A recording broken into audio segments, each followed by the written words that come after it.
ಮೈಸೂರಿನಲ್ಲಿ 10 ವರ್ಷದ ಬಾಲಕಿ ಮೇಲೆ ಅತ್ಯಾಚಾರವೆಸಗಿ ಕಗ್ಗೊಲೆ ಮಾಡಲಾಗಿದೆ. ಬಲೂನು ಮಾರೋದಕ್ಕೆ ಬಂದಿದ್ದ ಬಾಲಕಿಯನ್ನ ಅಪಹರಿಸಿ ರೇಪ್ ಅಂಡ್ ಮರ್ಡರ್ ಮಾಡಲಾಗಿದೆ. ನಿನ್ನೆ ರಾತ್ರಿ ರೇಪ್ ಅಂಡ್ ಮರ್ಡರ್ ಆರೋಪಿಗೆ ಪೊಲೀಸರಿಂದ ಗುಂಡೇಟು ಮಾಡಲಾಗಿದೆ.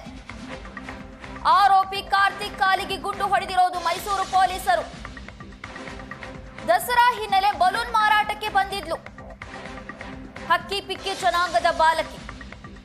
ಆ 10 ವರ್ಷದ ಬಾಲಕಿಯನ್ನ ನಿನ್ನೆ ಅಪಹರಿಸಿ ಅತ್ಯಾಚಾರವೆಸಗಲಾಗಿದೆ. ನಂತರ ಕೊಲೆ ಮಾಡಿದ್ದಾರೆ ಆರೋಪಿಗಳು. ದೇಹದ ಮೇಲೆ ಒಂದಿಷ್ಟು ಬಟ್ಟೆ ಇಲ್ಲದ ಸ್ಥಿತಿಯಲ್ಲಿ ಬಾಲಕಿಯ ಶವ ಪತ್ತೆಯಾಗಿದೆ. ಈಗ ಸಿಸಿಟಿವಿ ಕ್ಯಾಮೆರಾ ದೃಶ್ಯ ಆಧರಿಸಿ ಆರೋಪಿಯನ್ನ ಪತ್ತೆ ಮಾಡಲಾಗಿದೆ. ಚಾಮರಾಜನಗರ ಜಿಲ್ಲೆಯ ಕೊಳ್ಳೇಗಾಲದಲ್ಲಿ ಆರೋಪಿ ಕಾರ್ತಿಕ್ ಪತ್ತೆಯಾಗಿದ್ದ. ಆತನನ್ನ ಬಂಧಿಸಿ ಮೈಸೂರಿಗೆ ಕರೆತರುವಾಗ ತಪ್ಪಿಸಿಕೊಳ್ಳೋದಕ್ಕೆ ಯತ್ನಿಸಿದ್ದಾನೆ ಆರೋಪಿ ಕಾರ್ತಿಕ್. ಈ ಸಂದರ್ಭದಲ್ಲಿ ಆರೋಪಿ ಕಾಲಿಗೆ ಗುಂಡನ್ನು ಹೊಡೆದಿದ್ದಾರೆ ಮೈಸೂರು ಪೊಲೀಸರು.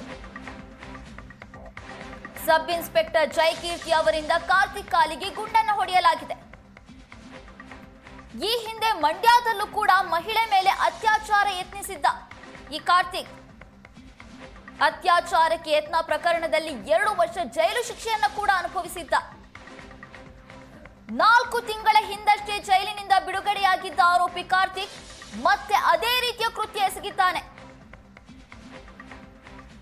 ಕಳೆದ ಬಾರಿ ಕೇವಲ ಪ್ರಯತ್ನ ಪಟ್ಟಿದ್ದ ಅಷ್ಟೇ. ಆದ್ರೆ ಈ ಬಾರಿ 10 ವರ್ಷದ ಬಾಲಕಿಯನ್ನ ರೇಪ್ ಮಾಡಿ ಮರ್ಡರ್ ಮಾಡಿದ್ದಾನೆ ಈ ಪಾಪಿ. ಸದ್ಯ ಆರೋಪಿ ಕಾರ್ತಿಕ್ ನನ್ನ ಪೊಲೀಸರು ಬಂಧಿಸಿದ್ದಾರೆ. ಬಂಧನ ಮಾಡೋ ಸಂದರ್ಭದಲ್ಲಿ ಗುಂಡೇಟನ್ನ ಹೊಡೆದಿದ್ದಾರೆ ಪೊಲೀಸರು. ಕಾರಣ ತಪ್ಪಿಸಿಕೊಳ್ಳೋದಕ್ಕೆ ಯತ್ನಿಸಿರೋದು. ಹಕ್ಕಿ ಪಿಕ್ಕಿ ಜನಾಂಗದ ಬಾಲಕಿ ದಸರಾ ಇದೆ ಅಂತ ಬಲೂನ್ ಮಾರೋದಕ್ಕೆ ಬಂದಿದ್ದು.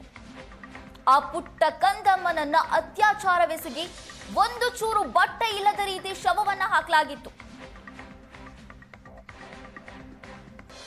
ಸದ್ಯ ಆರೋಪಿಯನ್ನ ಪೊಲೀಸರು ಬಂಧಿಸಿದ್ದಾರೆ. ಸಿಸಿಟಿವಿ ದೃಶ್ಯವನ್ನ ಆಧರಿಸಿ ಪೊಲೀಸರು ಬಂಧನಕ್ಕೆ ಒಳಪಡಿಸಿರೋದು ನಾವು ಸ್ಕ್ರೀನ್ ಮೇಲೆ ಕೂಡ ನೋಡ್ತಾ ಇದ್ದೀವಿ. ಒಂದ್ ಕಡೆ ಆರೋಪಿ ಕಾರ್ತಿಕ್ ಕಾಲಿಗೆ ಗುಂಡೇಟನ್ನ ಹೊಡೆದಿರುವಂತ ದೃಶ್ಯ. ಆತ ಆಸ್ಪತ್ರೆಯಲ್ಲಿದ್ದಾನೆ ಸದ್ಯ.